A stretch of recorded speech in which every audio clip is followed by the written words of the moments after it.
ए सही जवाब हो जाएगा। भारत के उपराष्ट्रपति के पद पर लगातार 2 बार कौन रहे? Doctor S Radhakrishnan. विकल्प ए। राष्ट्रपति द्वारा संसद के दोनों सदनों के लिए कुल कितने सदस्यों को नामित किया जा सकता है? उत्तर हो जाएगा राष्ट्रपति द्वारा 14 सदस्यों को। कैसे? देख लीजिए। भारतीय संविधान के प्रावधानों के अधीन राष्ट्रपति द्वारा राज्यसभा के लिए 12 तथा लोकसभा के लिए एंग्लो इंडियन समुदाय के 2 व्यक्तियों को नामित किया जाता है। अतः विकल्प डी अभिष्ट उत्तर है। प्रश्न संख्या 6 का सही जवाब विकल्प डी हो जाएगा, 12 + 2। और वर्तमान में स्थिति आप जानते हैं एंग्लो इंडियन की क्या है, समाप्त हो चुकी है। तो उत्तर इसका अगर नया प्रश्न बनता है तो क्या हो जाएगा? 12। लेकिन इस प्रश्न का जो जवाब देख रहे हैं इसमें क्या है, इसको भी आप देख कर जाइएगा। भारत का राष्ट्रपति किसका एक अभिन्न भाग है? संसद का। विकल्प ए। राष्ट्रपति द्वारा संसद के लिए एंग्लो इंडियन समुदाय के कितने सदस्यों को नामित किया जा सकता है? उत्तर हो जाएगा 2। और ये प्रावधान अब समाप्त हो चुका है, आप जानते हैं। एंग्लो इंडियन वाली बातें आपको देख लेना है। यदि आंग्ल भारतीय समुदाय को लोकसभा में पर्याप्त प्रतिनिधित्व प्राप्त न हो तो समुदाय के 2 सदस्यों को नामित किया जा सकता है। किसके द्वारा? उत्तर हो जाएगा राष्ट्रपति द्वारा नामित कर देते हैं। भारतीय संविधान के अनुसार केंद्रीय मंत्री किसकी इच्छा रहने तक पद संभालेंगे? उत्तर हो जाएगा भारत के राष्ट्रपति, क्योंकि राष्ट्रपति के प्रसाद पर्यंत पद धारण करते हैं केंद्रीय मंत्री। राज्यसभा के सदस्य का निर्वाचन कितनी अवधि के लिए होता है? तो आप सभी जानते हैं। राज्यसभा के सदस्य का निर्वाचन कितनी अवधि के लिए होता है? तो 6 वर्ष के लिए। विकल्प डी। लोकसभा का 5 वर्ष के लिए होता है, आप जानते हैं। राज्यसभा के लिए राष्ट्रपति द्वारा कितने सदस्य नामित किए जाते हैं? उत्तर हो जाएगा 12। ये प्रश्न है। एंग्लो इंडियन को अगर नहीं जोड़ा जाएगा तो 12 है, और यही समय है। और ये आपको याद रखने हैं कि किस क्षेत्र से होने चाहिए। तो राष्ट्रपति द्वारा मंत्रिपरिषद की सलाह पर कला, साहित्य, विज्ञान व समाज सेवा, ये 4 आधार मानेंगे आप। कला, साहित्य, विज्ञान व सामाजिक सेवा। राष्ट्रपति राज्यसभा के लिए उन व्यक्तियों में से जो कला, साहित्य, सामाजिक सेवा आदि के क्षेत्र में ख्याति प्राप्त है, निम्नलिखित में से कितने व्यक्तियों का नामांकन कर सकता है? तो 12 व्यक्तियों का, याद रखिएगा। अगर एंग्लो इंडियन के साथ पूछे तो 14 हो जाएंगे, लेकिन अगर ऐसे ही पूछता है तो 12 ही करना है हर एक स्थिति में। अगर एंग्लो इंडियन का बात वहाँ पर नहीं की गई है प्रश्न में। तो अगला प्रश्न है, राज्यसभा के सदस्यों को नामित करने का अधिकार निम्नलिखित में किसको होता है? उत्तर हो जाएगा राष्ट्रपति को। लोकसभा का अध्यक्ष त्यागपत्र देना चाहे तो वो अपना त्यागपत्र किसको संबोधित करके देगा? तो उत्तर हो जाएगा वो लोकसभा उपाध्यक्ष को। जब राष्ट्रपति और उपराष्ट्रपति दोनों के पद एक साथ खाली हो तो राष्ट्रपति पद पर अस्थायी रूप से कौन काम करता है? उत्तर हो जाएगा विकल्प डी, भारत का मुख्य न्यायाधीश कार्य करेगा इस स्थिति में। भारतीय संविधान के अनुसार निम्नलिखित में से क्या संवैधानिक निकाय या संस्था है? उत्तर हो जाएगा वित्त आयोग संवैधानिक निकाय है। क्यों है? क्योंकि इसका उल्लेख अनुच्छेद 280 में किया गया है। संविधान प्रारंभ होने के 2 वर्ष के भीतर और तत्पश्चात प्रत्येक 5 वर्ष की समाप्ति के बाद या जब राष्ट्रपति आवश्यक समझे एक आदेश के द्वारा वित्त आयोग का गठन कर सकेगा। 18 प्रश्न संख्या 18 देखते हैं। पहले वित्त आयोग का गठन कब हुआ था? 1951 में हुआ था। पहले वित्त आयोग का गठन कब हुआ था? 1951 में हुआ था। इसके बाद प्रश्न संख्या 19 देखते हैं। प्रश्न संख्या 19 देखते हैं। भारत के राष्ट्रपति द्वारा वित्त आयोग की नियुक्ति कितने वर्षों के बाद की जाती है? उत्तर हो जाएगा 5 वर्ष। विकल्प बी। वित्त आयोग की नियुक्ति कौन करता है? राष्ट्रपति। विकल्प डी सही जवाब हो जाएगा। केंद्र सरकार किसकी सिफारिशों के आधार पर भारत की समेकित निधि से राज्यों को सहायता अनुदान देती है? भारत की समेकित निधि से राज्यों को सहायता अनुदान देती है केंद्र सरकार की सिफारिशों के आधार पर वित्त आयोग। उत्तर हो जाएगा वित्त आयोग। भारतीय संविधान के अनुच्छेद 280 के तहत राष्ट्रपति द्वारा प्रत्येक 5 वर्ष पर गठित होने वाला केंद्रीय वित्त आयोग संघ और राज्यों के मध्य राजस्व के वितरण तथा भारत की समेकित निधि से राज्यों के राजस्व सहायता अनुदान पर लागू होने वाले सिद्धांतों के संदर्भ में अपनी सिफारिशें देता है। तो प्रश्न संख्या 21 का सही जवाब विकल्प सी हो जाएगा। प्रश्न संख्या 22, केंद्र और राज्य के बीच केंद्रीय संसाधनों के निर्णय पर परामर्श करने के लिए राष्ट्रपति द्वारा किस निकाय का गठन किया जाता है? वित्त आयोग। विकल्प ए हो जाएगा सही जवाब। केंद्र और राज्य के बीच कुछ कर संसाधनों के वित्तीय विवरण का निपटारा निम्नलिखित में से किसके द्वारा किया जा सकता है? उत्तर हो जाएगा वित्त आयोग। विकल्प सी सही जवाब। प्रश्न संख्या 24, संघ लोक सेवा आयोग के सदस्यों की नियुक्ति किसके द्वारा की जा सकती है? उत्तर होगा राष्ट्रपति द्वारा। विकल्प बी प्रश्न का सही जवाब हो जाएगा। अनुच्छेद 316(1) के अनुसार राष्ट्रपति के द्वारा संघ लोक सेवा आयोग के सदस्यों की नियुक्ति की जाती है। भारत के अटॉर्नी जनरल की नियुक्ति कौन करता है? उत्तर हो जाएगा भारत का राष्ट्रपति। विकल्प बी सही जवाब हो जाएगा। निम्न में से भारत के वो राष्ट्रपति कौन थे जो 2 बार राष्ट्रपति के पद पर रहे? बाबू राजेंद्र प्रसाद। विकल्प डी सही जवाब हो जाएगा। 2 बार रहते हैं। 27 देखते हैं प्रश्न। सशस्त्र सेनाओं का सर्वोच्च कमांडर इन चीफ कौन है? देश की सशस्त्र सेनाओं का सर्वोच्च कमांडर इन चीफ कौन है? उत्तर हो जाएगा राष्ट्रपति। राष्ट्रपति भारत की सशस्त्र सेनाओं का सर्वोच्च कमांडर इन चीफ होता है। निम्नलिखित में से वो व्यक्ति कौन है जो अनुच्छेद 143 के अधीन किसी मामले की सलाह का राय के लिए भारत के उच्चतम न्यायालय को भेज सकते हैं? भारत के राष्ट्रपति। विकल्प ए सही जवाब हो जाएगा। प्रश्न संख्या 29, राष्ट्रपति और उपराष्ट्रपति से संबंधित चुनाव विवादों का समझौता करने का अधिकार उच्चतम न्यायालय को ये उसका है, मौलिक अधिकार है। क्यों है मौलिक अधिकार? क्योंकि इसका उल्लेख अनुच्छेद 71 में मिल रहा है। राष्ट्रपति और उपराष्ट्रपति से संबंधित चुनाव विवादों का समझौता करने का अधिकार सर्वोच्च न्यायालय का एकमेव प्रारंभिक क्षेत्राधिकार यानी संविधान के अनुच्छेद 71 के तहत ये मौलिक अधिकार है। प्रश्न संख्या 30, एकल हस्तांतरणीय मतदान पद्धति में हर मतदाता व्यक्त कर सकता है उतने विकल्प जितने चुनाव में प्रत्याशी हैं। राष्ट्रपति चुनाव में क्या होता है आप जानते हैं। एकल हस्तांतरणीय मतदान पद्धति से राष्ट्रपति और उपराष्ट्रपति निर्वाचन होता है। इसमें जितने प्रत्याशी होते हैं उतनी वरीयताएं या विकल्प होते हैं तथा इसमें निर्वाचकगण प्रत्याशियों को अपनी वरीयता अनुसार क्रम प्रदान करते हैं। विजयी प्रत्याशी के लिए मतों का न्यूनतम कोटा प्राप्त करना अनिवार्य होता है।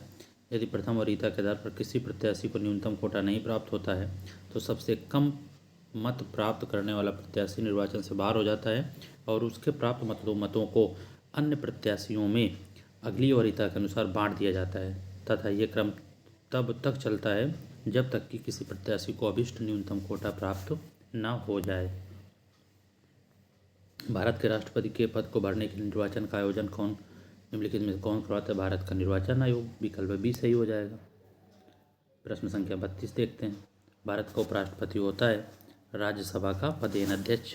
भारत का उपराष्ट्रपति होता है राज्यसभा का पदेन अध्यक्ष होता है। विकल्प बी सही जवाब हो जाएगा।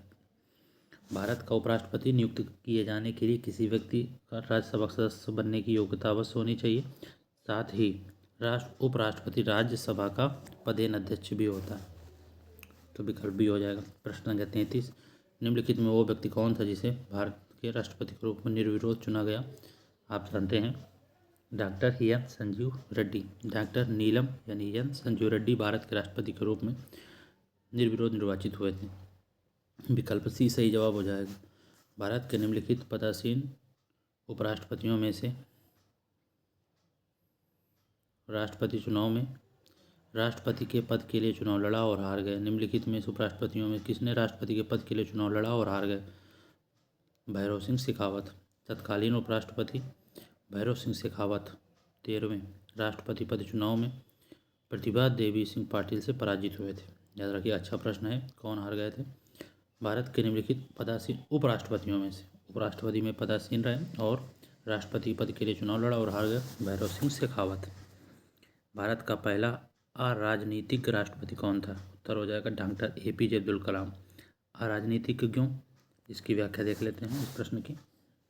भारत के पहले अराजनीतिक यानी राजनीतिक नहीं थे राष्ट्रपति डॉक्टर APJ अब्दुल कलाम थे। उनका कार्यकाल 25 जुलाई 2002 से 2007 तक रहा। वे फलतः एक परमाणु वैज्ञानिक थे। वे क्या थे?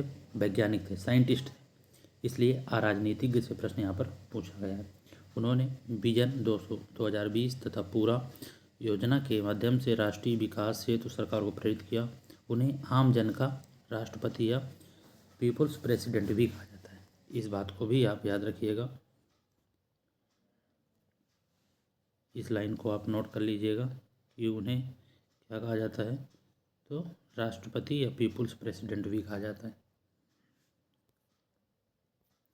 राष्ट्रपति संविधान के किस अनुच्छेद के अंतर्गत राष्ट्रीय आपात स्थिति घोषित कर सकता है? अनुच्छेद 352 के तहत। पूरी व्याख्या पढ़ लीजिए कि अब तक भारत में 3 बार भारत चीन युद्ध 62, 71 और 75 में राष्ट्रीय आपातकाल लागू किया गया है। राष्ट्रपति ने अब तक कितनी बार राष्ट्रीय आपातकाल की घोषणा की है? उत्तर हो जाएगा 3 बार। किस वर्ष में भारत के राष्ट्रपति ने आंतरिक अव्यवस्था के आधार पर कारण आपात स्थिति लागू की थी? 1975 में, जब आंतरिक अशांति के आधार पर लगा था राष्ट्रीय आपात।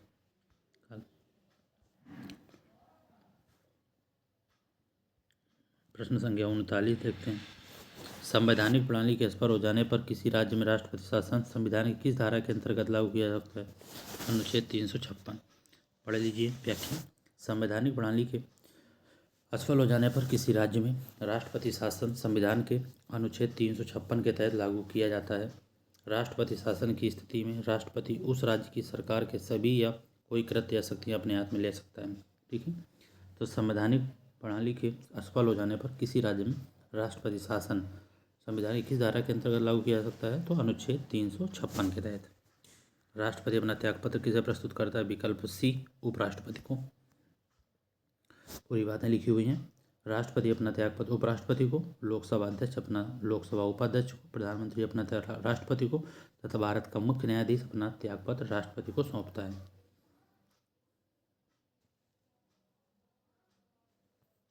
यदि राष्ट्रपति त्यागपत्र देना चाहे तो अपना त्यागपत्र किसे संबोधित करेगा? उत्तर हो जाएगा उपराष्ट्रपति को, विकल्प सी सब। प्रश्न संख्या 42। यदि राष्ट्रपति अपने पद से त्यागपत्र देना चाहे तो वो किसे लिखकर ऐसा कर सकते हैं? तो राष्ट्रपति किसको करेंगे? उपराष्ट्रपति को। प्रश्न संख्या 43। कौन सी नियुक्ति भारत के राष्ट्रपति द्वारा नहीं की जाती है? ए, लोकसभा अध्यक्ष, और सभी की जाती है लेकिन इनके द्वारा नहीं। लोकसभा अध्यक्ष का निर्वाचन लोकसभा सदस्यों द्वारा किया जाता है। राष्ट्रपति अपनी कार्यपालिका शक्तियों के अधीन भारत के मुख्य न्यायाधीश, वायुसेना अध्यक्ष एवं थल सेना अध्यक्ष को नियुक्त करता है, लेकिन लोकसभा अध्यक्ष को नहीं। क्यों? क्योंकि लोकसभा अध्यक्ष का निर्वाचन लोकसभा सदस्यों के द्वारा किया जाता है। निम्नलिखित में से कौन सी नियुक्ति भारत के राष्ट्रपति के अधिकार में नहीं है? तो लोकसभा का अध्यक्ष, जैसा कि आपने पढ़ा। अच्छा प्रश्न बन रहा है यहाँ पर, 2008 में भी पूछा गया, 2010 में भी पूछा गया। राष्ट्रपति के चुनाव के लिए नागरिक को कितनी आयु पूरी कर लेनी चाहिए? 35 वर्ष। भारत के राष्ट्रपति पद के लिए चुनाव लड़ने वाले उम्मीदवार की न्यूनतम आयु 35 वर्ष, विकल्प ए हो जाएगा। भारत के राष्ट्रपति पर महाभियोग की विधि अपनाई गई है, यानी ये बात कहाँ से ली गई है? उत्तर हो जाएगा यूएसए के संविधान से। भारत के संविधान में राष्ट्रपति पर महाभियोग की विधि यूएसए के संविधान से अपनाई गई है। राष्ट्रपति की सेवानिवृत्ति आयु क्या है? यानी 35 वर्ष कम से कम बनने के लिए होनी चाहिए। सेवानिवृत्ति क्या है? तो इसकी कोई सीमा नहीं है, विकल्प डी सही जवाब हो जाएगा कि राष्ट्रपति की सेवानिवृत्ति की आयु क्या है? कोई सीमा नहीं। संविधान के अनुच्छेद 56(1) के अनुसार राष्ट्रपति को अपने पद ग्रहण की तारीख से 5 वर्ष की अवधि तक पद धारण करेगा, परंतु संविधान में राष्ट्रपति की सेवानिवृत्ति आयु पर कोई सीमा नहीं रखी गई है। भारत के राष्ट्रपति पद के लिए निर्धारित अधिकतम आयु सीमा क्या है? कोई अधिकतम आयु सीमा नहीं है, विकल्प डी इस प्रश्न का सही जवाब हो जाएगा। संसद के दोनों सदनों का संयुक्त सत्र कौन बुला सकता है? तो राष्ट्रपति को अधिकार होता है संसद के दोनों सदनों का संयुक्त अधिवेशन राष्ट्रपति बुला सकता है, अनुच्छेद 108। और संयुक्त अधिवेशन की अध्यक्षता लोकसभा के अध्यक्ष द्वारा की जाती है।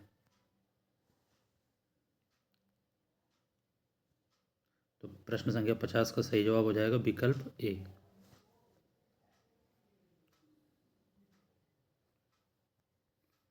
संसद के दोनों सदनों के बीच गतिरोध की स्थिति में संयुक्त अधिवेशन की अध्यक्षता कौन करता है? विकल्प सी लोकसभा अध्यक्ष। संविधान में कितने प्रकार के आपातकालों का प्रावधान है? उत्तर हो जाएगा 3। कौन कौन से? अनुच्छेद 352 के तहत राष्ट्रीय आपातकाल, अनुच्छेद 356 के तहत राज्य में राष्ट्रपति शासन और अनुच्छेद 360 के तहत वित्तीय आपातकाल। 3 प्रकार, विकल्प सी सही हो जाएगा प्रश्न संख्या 52 का उत्तर। भारत के राष्ट्रपति के पास आपात अधिकार हैं कितने प्रकार के? तो 3 प्रकार के, विकल्प डी सही हो जाएगा 53 का। भारत में राष्ट्रपति कितनी बार वित्तीय आपातकाल की घोषणा कर चुके हैं? 0 बार, कभी नहीं, यानी अभी तक वित्तीय आपातकाल की घोषणा नहीं की गई है। तो भारत में आज तक राष्ट्रपति द्वारा कभी भी वित्तीय आपातकाल घोषित नहीं किया गया है। राष्ट्रीय आपातकाल 3 बार किया गया है, लेकिन वित्तीय आपातकाल एक भी बार घोषित नहीं किया गया है, याद रखिएगा। प्रश्न संख्या 55, राष्ट्रपति को किस अनुच्छेद के अंतर्गत यह अधिकार प्राप्त है कि वो वित्तीय आपातकाल लागू कर दे? तो वित्तीय आपातकाल के लिए अनुच्छेद है अनुच्छेद 360। भारत में किस प्रकार की आपात स्थिति अभी तक केवल एक बार लागू की गई है? भारत में किस प्रकार की आपात स्थिति अभी तक केवल एक बार लागू की गई है? उत्तर होगा आंतरिक आपात स्थिति। और ये कब की गई थी? आपातकाल 25 जून 1975 से 21 मार्च 1970। भारतीय इतिहास में 21 महीने का वो समय था जब तत्कालीन प्रधानमंत्री इंदिरा गांधी जी की सलाह पर तत्कालीन राष्ट्रपति फ़खरुद्दीन अली अहमद ने भारतीय संविधान की धारा 352 के अंतर्गत आपातकाल की घोषणा की थी। 57 देख लीजिए, कौन से जोड़े का सही मिलान किया गया है? तो विकल्प बी का सही मिलान है। एडीएम जबलपुर केस में बताएगा आपातकाल में नागरिकों का अधिकार। कौन से जोड़े का सही मिलान किया गया है? तो विकल्प बी सही है। बाकी आप देख सकते हैं व्याख्या के, बाकी आप व्याख्या देख लीजिए। भारत का राष्ट्रपति अपने पद पर पुनर्निर्वाचन के लिए कितनी बार खड़ा हो सकता है चुनाव में? तो उत्तर हो जाएगा जितनी बार चाहे। विकल्प डी सही हो जाएगा 58 का। भारतीय संघ के राष्ट्रपति के पास वही संवैधानिक अधिकार हैं जो ब्रिटिश राजा या रानी के पास है।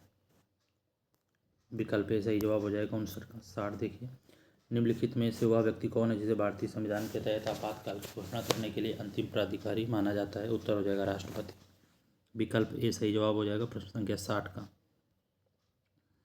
एक राष्ट्रपति का अध्यादेश कितनी अवधि के लिए लागू किया जाता है? तो उत्तर हो जाएगा 6 महीने तक। विकल्प भी सही जवाब हो जाएगा। अनुच्छेद 123 के तहत संसद के सत्र में न रहने की स्थिति में राष्ट्रपति किसी तत्काल आवश्यक अध्यादेश जारी कर सकता है। अध्यादेश 6 महीने का लागू रहता है जबकि संसद के समन्वित होने के सप्ताह की प्रवर्तन नहीं रहेगा। ठीक है, आपको याद रखना है 6 महीने अध्यादेश की अवधि। भारत सरकार का संवैधानिक अध्यक्ष कौन होता है? संवैधानिक की बात करें तो राष्ट्रपति, और इसके पहले आपने देखा था वास्तविक करें तो प्रधानमंत्री। संवैधानिक राष्ट्रपति, भारत सरकार का संवैधानिक अध्यक्ष राष्ट्रपति होते हैं। निम्नलिखित में कौन अपना पद राष्ट्रपति की संतुष्टि यानी प्रसाद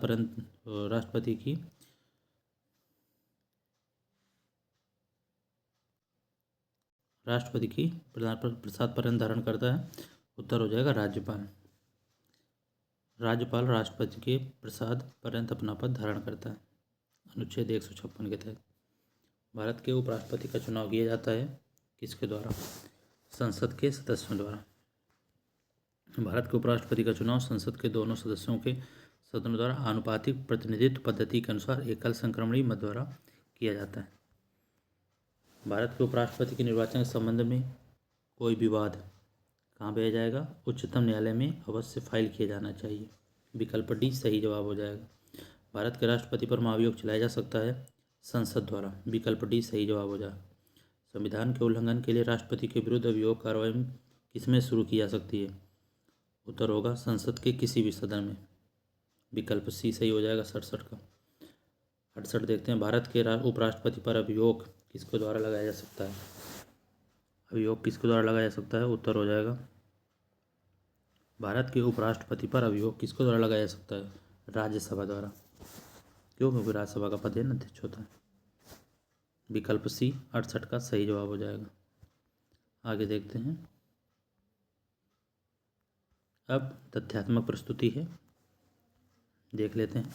भारत के संविधान के अनुसार भारत के राष्ट्रपति के कार्यालय में रिक्त होने की तारीख के बाद यथाशीघ्र और प्रत्येक दशा में 6 मास की अवधि के भीतर भरा जाएगा। 1999 में आया प्रश्न है। उपराष्ट्रपति की नियुक्ति राष्ट्रपति द्वारा नहीं की जाती है। उपराष्ट्रपति की नियुक्ति राष्ट्रपति द्वारा नहीं की जाती है। क्योंकि नियुक्ति क्यों नहीं की जाती? क्योंकि राष्ट्रपति का चुनाव होता है। भारत का उपराष्ट्रपति नियुक्त किए जाने के लिए किसी व्यक्ति में राज्यसभा का सदस्य बन सकने की योग्यता आवश्यक है। भारत का उपराष्ट्रपति नियुक्त किए जाने के लिए किसी व्यक्ति में राज्यसभा सदस्य बन सकने की योग्यता आवश्यक है। जब भारत के उपराष्ट्रपति को राष्ट्रपति के स्थानापन्न के रूप में काम करना हो तो उन्हें राष्ट्रपति का वेतन प्राप्त होता है।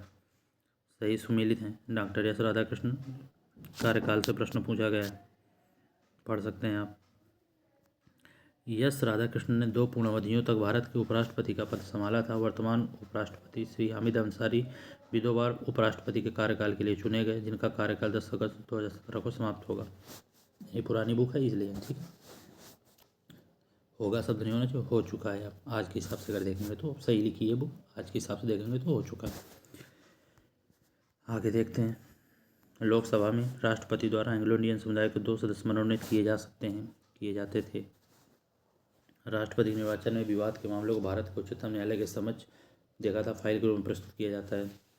राज्यसभा के लिए सदस्यों को नामित करने का अधिकार राष्ट्रपति को है। राज्यसभा के लिए सदस्यों को नामित करने का अधिकार राष्ट्रपति को है। लोकसभा अध्यक्ष के निर्वाचन में राज्यसभा की कोई भूमिका नहीं होती है, क्योंकि लोकसभा के सदस्य ही चुनते हैं।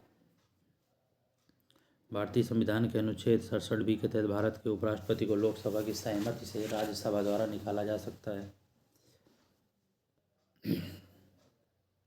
जब राष्ट्रपति और उपराष्ट्रपति दोनों के पद रिक्त हों तो उच्चतम न्यायालय का मुख्य न्यायमूर्ति राष्ट्रपति के स्थानापन्न के रूप में काम करता है। राष्ट्रपति की पूर्व अनुमति से लोकसभा में वित्त विधेयक को पेश किया जा सकता है। जनता पार्टी के शासनकाल के दौरान भारत के राष्ट्रपति नीलम संजीव रेड्डी थे। भारत में सेनाओं के सर्वोच्च सेनापति से राष्ट्रपति संदर्भित होता है। विदेशों को भेजे जाने वाले विभिन्न संसदीय प्रतिनिधिमंडलों के लिए व्यक्तियों का नामांकन संसदीय कार्य मंत्रालय करता है। भारत का उपराष्ट्रपति नियुक्त किए जाने के लिए किसी व्यक्ति में राज्यसभा का सदस्य बन सकने की योग्यता अवश्य होनी चाहिए। उपराष्ट्रपति राज्यसभा का पदेन अध्यक्ष भी होता है। लोकसभा में कोई भी धन विधेयक राष्ट्रपति की पूर्वानुमति के लिए प्रस्तुत नहीं किया जा सकता है। लोकसभा में कोई भी धन विधेयक राष्ट्रपति की पूर्वानुमति के लिए बिना प्रस्तुत नहीं किया जा सकता है। अब देखते हैं संसद से जो भी प्रश्न पूछे गए हैं। भारत में सरकार की संसदीय प्रणाली कहाँ से ग्रहण की गई है? उत्तर हो जाएगा विकल्प सी, ब्रिटिश संविधान से। सरकार के संसदीय रूप का विचार कहाँ से लिया गया है? ब्रिटेन से, विकल्प सी दूसरे का सही जवाब। भारतीय संसद के अपर हाउस को किस नाम से जाना जाता है? उत्तर हो जाएगा राज्यसभा, विकल्प बी। प्रश्न संख्या 4, संसद के 2 सत्रों के बीच निम्नलिखित में से अधिक कितने समय का अंतराल दिया जा सकता है? 6 मास, विकल्प बी सही जवाब हो जाएगा। राज्यसभा को भंग किया जाता है हर 5 वर्ष बाद, हर 6 वर्ष बाद, प्रधानमंत्री की सलाह पर, उपर्युक्त में से कोई नहीं। इस प्रश्न का सही जवाब हो जाएगा उपर्युक्त में से कोई भी नहीं। क्यों? क्योंकि राज्यसभा जो है वो इसका विघटन नहीं होता है, यह एक स्थायी सदन है। इनके सदस्यों का इनके जो सदस्य होते हैं 1/3 सदस्य प्रत्येक द्वितीय वर्ष की समाप्ति पर सेवानिवृत्त हो जाते हैं। तो राज्यसभा को भंग किया जाता है उपर्युक्त में से कोई नहीं। क्यों? क्योंकि राज्यसभा जो है वो स्थायी सदन है। इनके 1/3 सदस्य प्रत्येक द्वितीय वर्ष की समाप्ति पर सेवानिवृत्त हो जाते हैं। विकल्प डी सही हो जाएगा प्रश्न संख्या 5 का सही जवाब। प्रश्न संख्या 6 का जो सही जवाब है वो है विकल्प सी।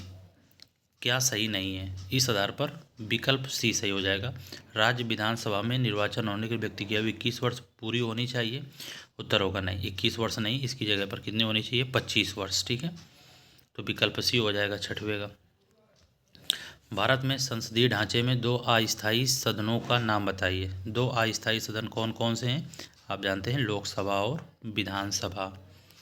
विकल्प डी सही हो जाएगा। राज्यसभा के लिए न्यूनतम आयु कितनी होती है? तो 30 वर्ष होती है। भारतीय संसद के संयुक्त सत्र की अध्यक्षता कौन करता है? तो कौन करता है? उत्तर हो जाएगा लोकसभा का अध्यक्ष। विकल्प सी सही जवाब हो जाएगा। भारत के नियंत्रक और महालेखा परीक्षक की रिपोर्ट की समीक्षा करने वाली संसदीय समिति कौन सी है? लोक लेखा समिति है। विकल्प सी सही हो जाएगा। व्याख्या पढ़ लीजिए। भारत में संसद की वित्तीय समितियां निम्नलिखित में से कौन सी हैं? तो उत्तर हो जाएगा तीनों ही वित्तीय संसद की वित्तीय समितियां हैं, फर्स्ट, सेकंड और थर्ड। विकल्प डी सही हो जाएगा। निम्न में कौन सी समिति संसद की स्थायी समिति नहीं है? विकल्प डी हो जाएगा वित्त मंत्रालय की परामर्शदात्री समिति, यह स्थायी समिति नहीं है। विकल्प डी सही जवाब हो जाएगा।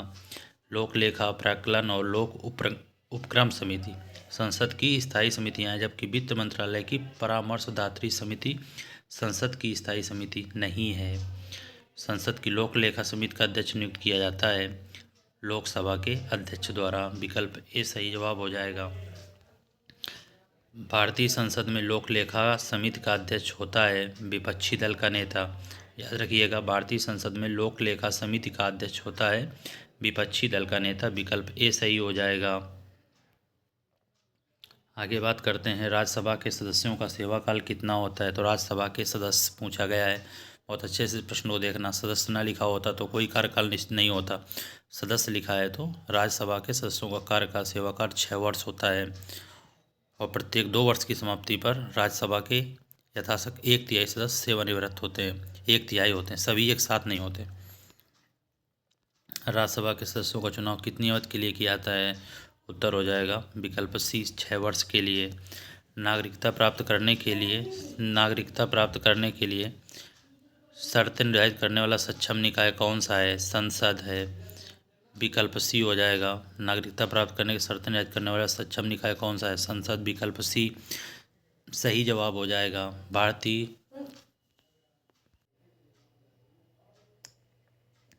भारतीय संघ में नए राज्य की स्वीकृति कौन देता है? उत्तर हो जाएगा संसद। विकल्प डी सही जवाब हो जाएगा। प्रश्न संख्या 19, अखिल भारतीय सेवाओं के सृजन होना चाहिए। सृजन की शक्ति किसे प्राप्त है? उत्तर हो जाएगा संसद को। विकल्प बी सही जवाब हो जाएगा 19 का। मंत्रिपरिषद सामूहिक रूप से किसके प्रति उत्तरदायी है? उत्तर हो जाएगा लोकसभा के प्रति। विकल्प सी सही जवाब हो जाएगा। मंत्रिमंडल सामूहिक रूप से उत्तरदायी है किसके? लोकसभा के प्रति है।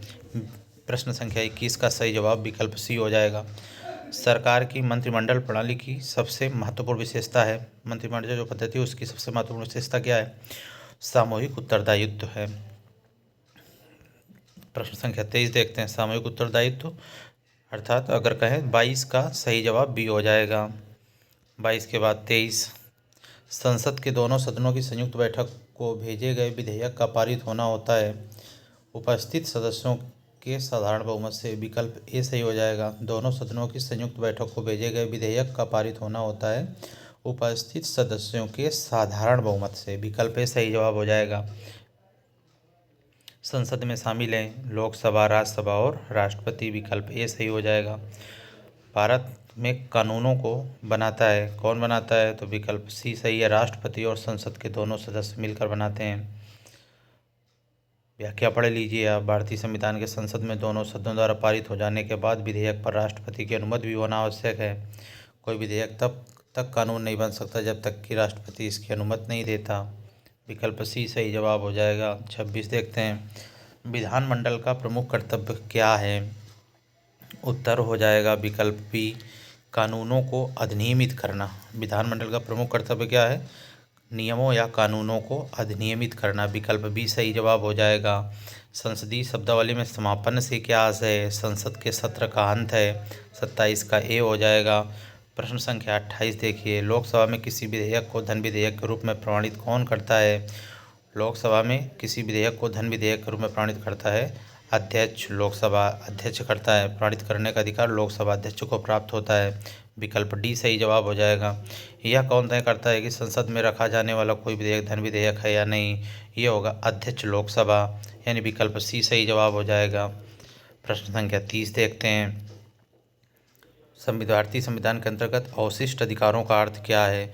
अवशिष्ट का मतलब होता है अधिकार जिनको केंद्रीय सूची, राज्य सूची और समवर्ती सूची में स्पष्ट रूप से शामिल नहीं किया गया है। जो इनसे अलग होते हैं उन्हें ही अवशिष्ट अधिकार कहते हैं। व्याख्या पढ़ सकते हैं। विकल्प डी सही जवाब हो जाएगा।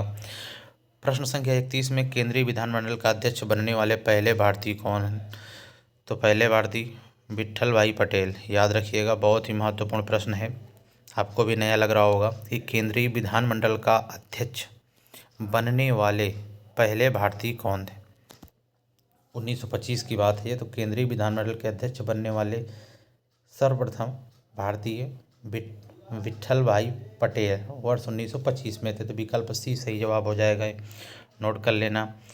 संसदीय प्रकार की सरकार की एक प्रमुख विशेषता क्या है? तो संसद के प्रति मंत्रि परिषद का सामूहिक उत्तरदायित्व संसदीय प्रकार की सरकार की एक प्रमुख विशेषता है।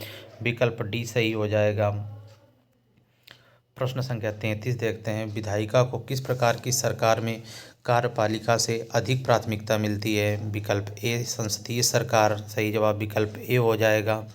विधायिका को किस प्रकार की सरकार में कार्यपालिका से अधिक प्राथमिकता मिलती है? संसदीय सरकार में। विकल्प ए हो जाएगा। स्वतंत्र भारत की लोकसभा का पहला अध्यक्ष कौन था? उत्तर हो जाएगा जीवी मावलंकर। विकल्प डी सही हो जाएगा। स्वतंत्रता के उपरांत भारत की प्रथम निर्वाचित लोकसभा के पहले अध्यक्ष गणेश वासुदेव मावलंकर थे। लोकसभा के प्रथम अध्यक्ष कौन थे? जीवी मावलंकर। विकल्प ए सही हो जाएगा। लोकसभा के प्रथम अध्यक्ष कौन थे? रिपीट कर रहा है प्रश्नों। गणेश वासुदेव मावलंकर। विकल्प सी सही हो जाएगा। प्रश्न संख्या 37 देखते हैं। भारतीय संविधान के अनुसार संसद के दोनों सदनों का अधिवेशन एक वर्ष में कम से कम कितनी बार बुलाना जरूरी है? कम से कम 2 बार बुलाना जरूरी है। विकल्प सी सही जवाब हो जाएगा। संसद के किसी सदन के 2 सत्रों के बीच अंतराल कितने से अधिक का नहीं होना चाहिए? 6 महीने। विकल्प बी सही जवाब हो जाएगा। किसी विधानमंडल के किसी सदस्य द्वारा प्रस्तुत प्रस्ताव को जनमहत्व का अविलंब मामला मानते हुए जो चर्चा की जाती है उसे क्या कहते हैं? स्थगन प्रस्ताव कहते हैं। विकल्प ए सही हो जाएगा। किसी विधानमंडल के किसी सदस्य द्वारा प्रस्तुत प्रस्ताव को जनमहत्व का अविलंब मामला मानते हुए जो चर्चा की जाती है उसे कहते हैं स्थगन प्रस्ताव। विकल्प ए सही हो जाएगा। निम्न में से कौन सा संसद से संबंधित नहीं है? बर्खास्त करना, आमुख, स्थगन और भंग करना संसद से संबंधित शब्दावलियां हैं, जबकि बर्खास्त करना संसद से संबंधित नहीं है। विकल्प डी सही हो जाएगा। यदि किसी विशिष्ट उद्देश्य के लिए कोई समिति नियुक्त करें तो उसे कहते हैं, यदि संसद किसी विशिष्ट उद्देश्य के लिए कोई समिति नियुक्त करे तो उसे कहते हैं तदर्थ समिति, एडहॉक कमेटी। विकल्प बी सही हो जाएगा। मंत्रिपरिषद में शामिल नहीं है। कैबिनेट सचिव शामिल नहीं होते। मंत्रिपरिषद में कैबिनेट सचिव को शामिल नहीं किया जाता है। विकल्प सी सही हो जाएगा। संसद में अविश्वास प्रस्ताव के बारे में निम्नलिखित में से कौन सा कथन सही है? तो इसमें 1 और 4 सही है, यानी संविधान में इसका कोई उल्लेख नहीं और यह केवल लोकसभा में प्रस्तुत किया जा सकता है। 1 और 4 सही है, अर्थात विकल्प डी सही हो जाएगा। प्रश्न संख्या 43 का सही जवाब विकल्प डी हो जाएगा। प्रश्न संख्या 44 देखते हैं। पहले व्याख्या भी आप देख लेंगे, इसके बाद 44 देखते हैं। केंद्रीय मंत्रिपरिषद के विरुद्ध अविश्वास प्रस्ताव कहाँ प्रस्तुत किया जा सकता है? यही प्रश्न था। केवल लोकसभा में अविश्वास प्रस्ताव लाया जाता है। विकल्प भी सही हो जाएगा 44 का। 1 वर्ष तक राजस्व एकत्र करने का प्रस्ताव सरकार किस विधेयक द्वारा करती है? विकल्प बी वित्त विधेयक द्वारा करती है। 45 का बी सही हो जाएगा। 46 भारतीय संसद राज्य के किसी विषय पर कानून बनाने के लिए सक्षम है? यदि इस प्रश्न का सही जवाब हो जाएगा डी विकल्प ए व बी दोनों,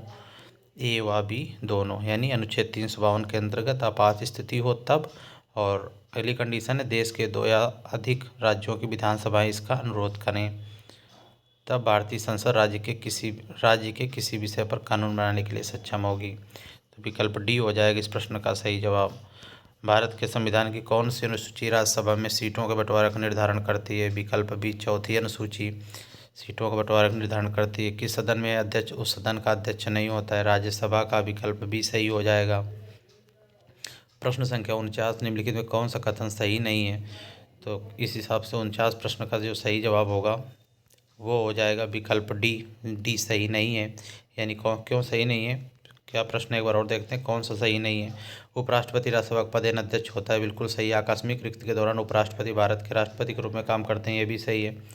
शेष दो विकल्प और पढ़ लेते हैं। जब उपराष्ट्रपति भारत के राष्ट्रपति के रूप में काम करते हैं तो राज्यसभा के अध्यक्ष के रूप में काम करना बंद कर देते हैं, ये भी सही है। जब उपराष्ट्रपति भारत के उपराष्ट्रपति के रूप में काम करते हैं तब उपराष्ट्रपति का कार्य उस व्यक्ति द्वारा किया जाता है जिसका नामन वह प्रधानमंत्री के परामर्श से करते हैं, ये गलत है। विकल्प डी के अतिरिक्त अन्य सभी विकल्प सत्य हैं। उपराष्ट्रपति के राष्ट्रपति के रूप में कार्य करने की स्थिति में राज्यसभा का उपसभापति राज्यसभा के अध्यक्ष के रूप में कार्य करता है। विकल्प डी सही हो जाएगा। भारतीय संसद की सबसे महत्वपूर्ण विशेषता क्या है, इसमें राष्ट्रपति भी शामिल है, विकल्प बी सही हो जाएगा। राष्ट्रपति द्वारा राज्यसभा के सदस्यों के नामांकन का नियम किस देश के संविधान से लिया गया है, उत्तर हो जाएगा आयरलैंड के संविधान से लिया गया है, विकल्प बी सही हो जाएगा। प्रश्न संख्या 52, संसद में आधिकारिक विपक्षी समूह के रूप में मान्यता प्राप्त करने के लिए उसके कितने सदस्य होने चाहिए। कुल सदस्य संख्या का 1/10, यानी कोरम की बात कर रहा है इसमें। संसद में आधिकारिक विपक्षी समूह के रूप में मान्यता प्राप्त करने के लिए उसके सदस्यों की संख्या कुल सदस्य संख्या का कम से कम 1/10 भाग होनी चाहिए। 52 का डी हो जाएगा। प्रश्न संख्या 53 की बात करें, निम्न में से कौन सा प्रस्ताव संघीय बजट से संबंधित है, तो उत्तर हो जाएगा कटौती, विकल्प सी सही हो जाएगा। प्रश्न का जवाब, निम्नलिखित में से कौन सा प्रस्ताव संघीय बजट से संबंधित है, कटौती। लोकसभा का कार्यकाल कितनी बार 6 वर्ष तक बढ़ाया गया है, उत्तर हो जाएगा 1 बार। कब बढ़ाया गया है, आप देख सकते हैं 1975 में बढ़ाया गया था 6 वर्ष के लिए। प्रश्न संख्या 55 देखते हैं। राज्यसभा का कार्यकाल जो मूल संविधान के अंतर्गत 5 वर्ष था, 42 में संशोधन और बढ़ाकर कितना कर दिया गया है, 6 वर्ष कर दिया गया है। राज्यसभा एक स्थायी सदन है जो कभी भंग नहीं होता है। राज्यसभा का कार्यकाल 6 वर्ष है। प्रत्येक 2 वर्ष पर राज्यसभा के 1/3 सदस्य अपना कार्यकाल पूरा करके अपना पद त्याग देते हैं। भारत में किसकी स्वीकृति के बिना कोई भी सरकारी खर्चा नहीं किया जा सकता है, संसद के बिना। भारत में संसद की स्वीकृति के बिना कोई भी सरकारी खर्चा नहीं किया जा सकता है। 56 का ए सही हो जाएगा। भारतीय संविधान के अधिकांश उपबंधों का संशोधन किया जा सकता है अकेले संसद द्वारा अधिकांश उपबंधों का संशोधन किया जा सकता है, विकल्प बी सही हो जाएगा। कौन सा अनुच्छेद संसद को राज्य सूची के विषयों पर कानून बनने का अधिकार देता है, अनुच्छेद 249, विकल्प डी सही हो जाएगा। प्रश्न संख्या 59, यदि केंद्रीय संसद को राज्य सूची में शामिल विधायी शक्तियों और विषयों का ग्रहण करना हो तो इस आशय का प्रस्ताव किसके द्वारा पारित किया जाएगा, राज्यसभा द्वारा, विकल्प सी सही हो जाएगा। प्रश्न संख्या 59 का सही जवाब विकल्प सी हो जाएगा। 60 देखते हैं। राज्यसभा का उपसभापति किसे चुना जाएगा, राज्यसभा का उपसभापति किसे चुना जाएगा, किसी भी व्यक्ति को उस समय राज्यसभा का सदस्य उसे चुना जाएगा, विकल्प बी सही हो जाएगा। 60 का विकल्प बी सही जवाब हो जाएगा। लोकसभा के निर्वाचित सदस्यों की अधिकतम संख्या हो सकती है, कितनी हो सकती है, तो 550। निम्नलिखित में से लोकसभा की प्रथम महिला अध्यक्ष कौन है।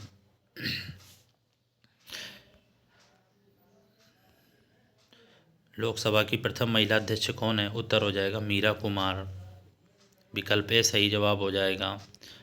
भारतीय संसद का जनता द्वारा निर्वाचित सदन निम्न में कौन सा है, जनता द्वारा लोकसभा, विकल्प भी सही हो जाएगा।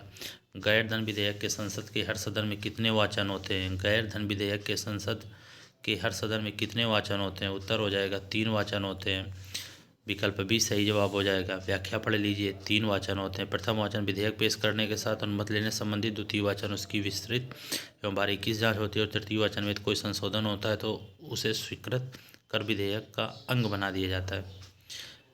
इसके दौरान आधिक्य बजट की संस्तुति की जाती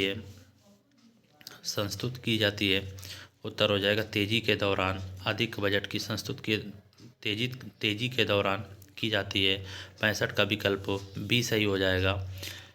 66 देखिए, भारतीय संसद के कामकाज में शून्यकाल का क्या अर्थ होता है? प्रश्नकाल और अगली कार्यसूची के बीच का समय। 66 का सी सही हो जाएगा। 67 भारतीय संसद द्वारा विश्व संसदीय प्रणालियों में अभिनव चर्चा प्रक्रिया समाविष्ट की गई है। शून्यकाल विकल्प बी सही जवाब हो जाएगा। भारतीय संसद द्वारा विश्व संसदीय प्रणालियों में अभिनव चर्चा प्रक्रिया समाविष्ट की गई है। शून्यकाल विकल्प बी इस प्रश्न का सही जवाब हो जाएगा। व्याख्या आप देख लीजिए। 68 देखते हैं, संसद सदस्य संसद में अपनी सदस्यता गंवा देगा यदि वो कितने अनुपस्थित रहे, कितने दिनों तक, कितने सत्रों से निरंतर अनुपस्थित रहे। उत्तर हो जाएगा 60 दिन तक। विकल्प बी सही जवाब हो जाएगा। 60 दिन तक की अवधि तक सभी अधिवेशन उपस्थित नहीं रहता तो वो सदन का स्थान को रिक्त घोषित कर दिया जाएगा। लोकसभा अध्यक्ष के वेतन और भत्ते का निर्धारण कौन करता है? उत्तर हो जाएगा संसद। विकल्प डी सही हो जाएगा। निम्न में कौन सा प्रशासन पर विधायी नियंत्रण के अंतर्गत नहीं आता है? विकल्प शून्यकाल नहीं आता है। विकल्प सही हो जाएगा। प्रश्न संख्या 71 ऐसे व्यक्ति कौन है जो राज्यसभा के सदस्य होते हुए राज्यसभा और लोकसभा दोनों में बोल सकते हैं? विकल्प डी गृह मंत्री जो राज्यसभा सदस्य। विकल्प डी सही हो जाएगा। 71 का जवाब विकल्प डी हो जाएगा। 72 राष्ट्रीय कोष का विरक्षक कौन सा अंग है? उत्तर हो जाएगा विधानमंडल। विकल्प सी सही जवाब हो जाएगा। हाउस ऑफ द पीपुल को लोकसभा नाम किस वर्ष दिया गया? हाउस ऑफ द पीपुल के लिए 14 मई 1954 को लोकसभा नाम अपनाया गया था। विकल्प ए सही हो जाएगा। अगला प्रश्न देखते हैं। 74 प्रश्न की आप व्याख्या देख लीजिए, प्रश्न देख लीजिए, क्योंकि स्टार लगा हुआ है इसमें आयोग ने उत्तर हो सकता है अपने हिसाब से गलत माना हो। पूरी बात यहाँ से पढ़ सकते हैं आप। संसद और संविधान साधन नहीं है विधिक न्याय के। विकल्प ए 75 का ए हो जाएगा। भारत के प्रधानमंत्रियों का निम्नलिखित में से कौन सा कालानुक्रम सही है? विकल्प सी सही हो जाएगा इस प्रश्न का जवाब। 70 देखते हैं, वो प्रधानमंत्री कौन है जिन्होंने अपने कार्य के दौरान संसद के अधिवेशन सत्र में भाग नहीं लिया?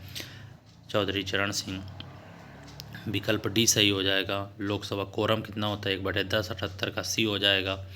लोकतंत्र की महत्वपूर्ण विशेषता निम्न में किसको प्रमुखता देने की है? तो नागरिकों को प्रमुखता देने की। विकल्प सी सही हो जाएगा। किसने कहा था संसदीय लोकतंत्र का अर्थ है एक व्यक्ति और एक मत? कहा था doctor B are Ambedkar ji ने। भारत के प्रथम चिंतक doctor B are Ambedkar ji हैं, जिन्होंने पश्चिमी पद्धति के लोकतंत्र का समर्थन करते हुए कहा था कि संसदीय लोकतंत्र का आशय एक व्यक्ति और एक मत है। 80 का सी हो जाएगा। अब देखते हैं महत्वपूर्ण तथ्य देख लेते हैं।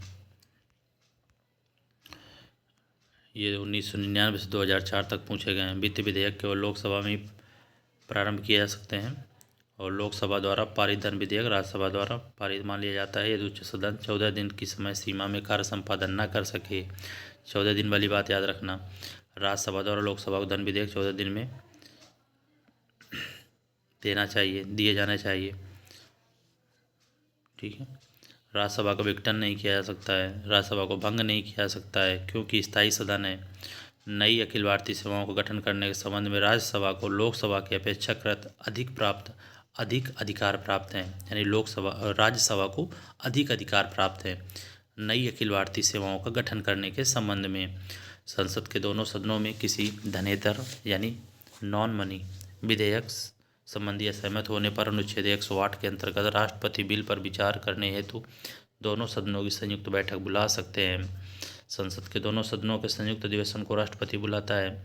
संसद के दोनों सदनों का संयुक्त अधिवेशन जब एक सदन द्वारा पारित विधेयक दूसरे सदन द्वारा अस्वीकार कर दिया जाए अथवा विधेयक में किए जाने वाले संशोधनों के संदर्भ में दोनों सदन असहमत हो तब बुलाया जाता है।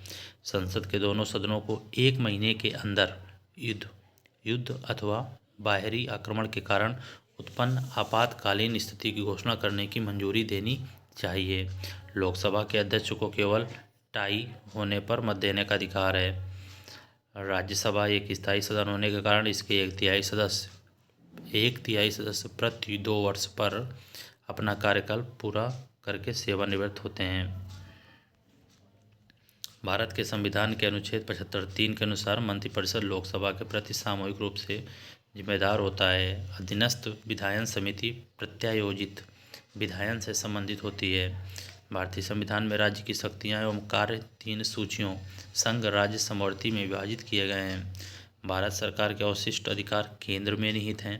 संसद के दोनों सदनों के समक्ष वार्षिक वित्तीय विवरण अनुच्छेद 112 के अंतर्गत प्रस्तुत किया जाता है। भारतीय संसद में कोई विधेयक दूसरे वाचन के दौरान सामान्य चर्चा के बाद प्रवर समिति को भेजा सकता है। भारतीय संसद में कोई विधेयक दूसरे वाचन के दौरान सामान्य चर्चा के बाद प्रवर समिति को भेजा जा सकता है। राज्यसभा के निर्वाचित सदस्यों की अधिकतम संख्या 238 है तथा 12 सदस्यों को राष्ट्रपति द्वारा मनोनीत किया जाता है। किसी विशेष दिन लोकसभा में अधिकतम 20 तारांकित प्रश्न पूछे जा सकते हैं। किसी विशेष दिन लोकसभा में अधिकतम 20 तारांकित प्रश्न पूछे जा सकते हैं। जो व्यक्ति सांसद न हो उसे मंत्री नियुक्त किया जा सकता है, परंतु उसे 6 महीनों के भीतर संसद सदस्य बनना होगा। उन अवशिष्ट मामलों पर जिनका केंद्रीय राज्य समवर्ती सूचियों में उल्लेख न हो केवल संसद विनिर्माण कर सकता है। सांसदों के वेतन का निर्णय संसद करती है। भारत के राष्ट्रपति संसद के दोनों सदनों को प्रथम सत्र के प्रारंभ में प्रतिवर्ष और लोकसभा के लिए प्रत्येक आम चुनाव के बाद संबोधित करते हैं। भारत के राष्ट्रपति संसद के दोनों सदनों को प्रथम सत्र के प्रारंभ में प्रतिवर्ष और लोकसभा के लिए प्रत्येक आम चुनाव के बाद संबोधित करते हैं। और वर्ष 2001 में अंगीकार की गई लोकसभा सदस्यों के लिए आचरण संहिता का उद्देश्य कार्यवाही रोकने के लिए सदन के वेल में प्रवेश करने पर रोक। ये थे संसद तक महत्वपूर्ण प्रश्न, सभी प्रीवियस ईयर क्वेश्चन थे, आपने देखा। अगला वीडियो आएगा, वहाँ पर मंत्री परिषद से प्रारंभ करेंगे और उम्मीद है कि अगले वीडियो में 1999 से 2015 तक के जो भी एसएससी में प्रश्न पूछे गए हैं इन वीडियो के माध्यम से आपके कंप्लीट करवा दें, ठीक है। और बोलने में हमने सावधानी बरती है, फिर भी आप देख पा रहे होंगे बोलने में अगर कोई त्रुटि रह जाती है तो उसके लिए आप ये मत कहिएगा कि गलत हो गया, क्योंकि लगातार बोला गया है तो हो सकता है कोई मिस्टेक एक ही जगह बी कह दिया हो, बी की जगह सी कह दिया हो। आपको उत्तर दिख रहे हैं, आप इसको फास्ट करके देखेंगे तो जो वीडियो आप 1.5 घंटे आप लगभग बना हुआ है, आप 30, 35, 40 मिनट में भी इसको आप ख़त्म करके रिवीजन कर सकते हैं। और ये वीडियो उन सभी के लिए लाभप्रद है जिन्होंने भारतीय संविधान या राज्य व्यवस्था कहीं ना कहीं से पढ़ी हुई है। प्रीवियस ईयर के क्वेश्चन है, आपको अच्छा लगेगा। अगर आपको अच्छा लगता है तो आप एक लाइक कमेंट कर सकते हैं अगर आपकी इच्छा है तो, बाकी आप पढ़ लीजिए, आपको निश्चित रूप से लाभ होगा, ऐसा हमारा मानना है, हमारा विश्वास है। फिर मिलेंगे पार्ट 2 में। जय हिंद।